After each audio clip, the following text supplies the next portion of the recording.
Eventually, the two paths crossed. Yes, the two paths crossed. So we use that one to help them do what they need to do. Yeah. Did you find it challenging writing? This is your first creative story. Yeah.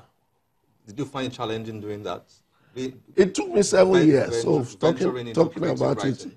It, like you said before we came, this is my life.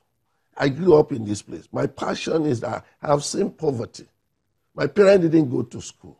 So they made up the mind that, look, the only way they can live well is to send their children to school. So that set me off right there. But having gotten a PhD in chemical engineering, I now ask myself, how can I make impact? You know, everybody that stood in life somewhere is because it solved a problem. I remember, you know, introducing this book to them in England sometimes, and on a television like this, it's actually on my YouTube.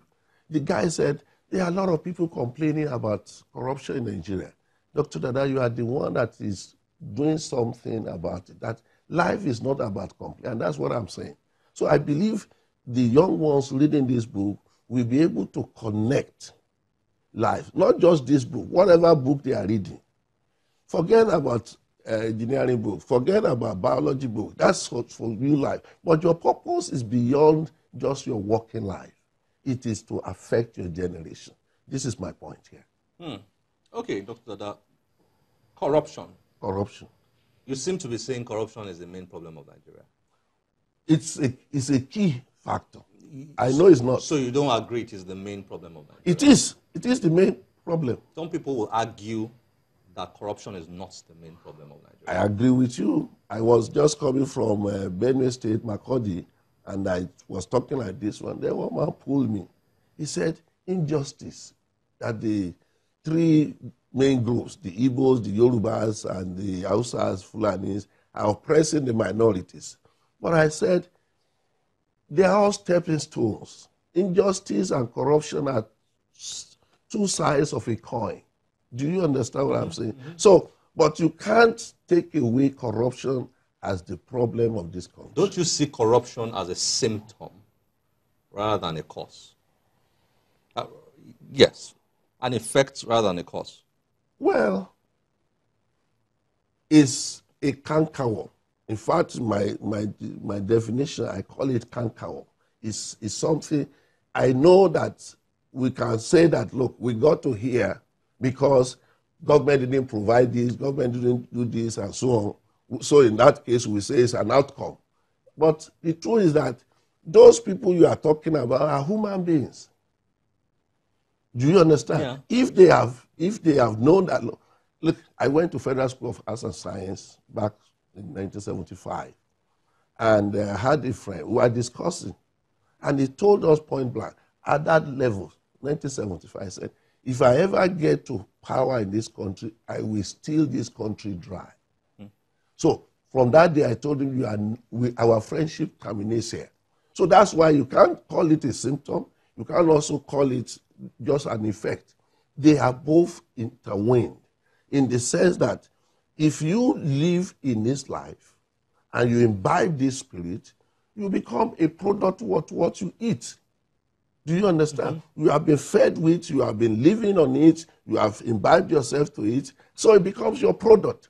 But your product is also what you have eaten.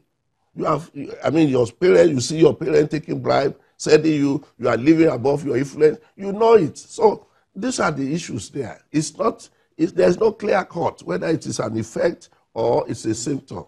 That's what I'm trying to say. This book is, the age range for this book, yeah, primarily for young adults. It's not only for young adults. But primarily. Primary targets are young adults. Yeah.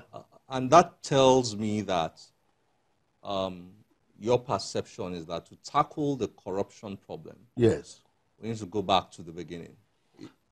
Is that a correct assumption? It's very correct assumption. 2, the government comes now. The nation has been devastated, has been denigrated, stolen. They have to do something. So you see them doing what I call crisis management. Billions have been stolen. They have to arrest the people prosecute, do all kinds of recovery management scheme and so on. But that is for today. My focus is the generation that will rule this country in 20 years, 30 years' time. If we don't prepare them now, we will just be talking. And I'm seeing a future. I'm a visionary. I'm seeing a future, a better future for Nigeria. But if we don't do anything, so my concept is to get this book into every university as general knowledge study, so that by the time they have gone through it, peradventure, the president, peradventure, the senator, the governor, the member of House of Rep, the senator, we have gone through this one, and something will tell him that I learned something that told me this is the bane of this nation. I'm not going to go this route. Dr. Dada, thank you very much for joining us on Channels Book Club. It's been a pleasure. Well, thank you very much. Thank you very much. I really appreciate this.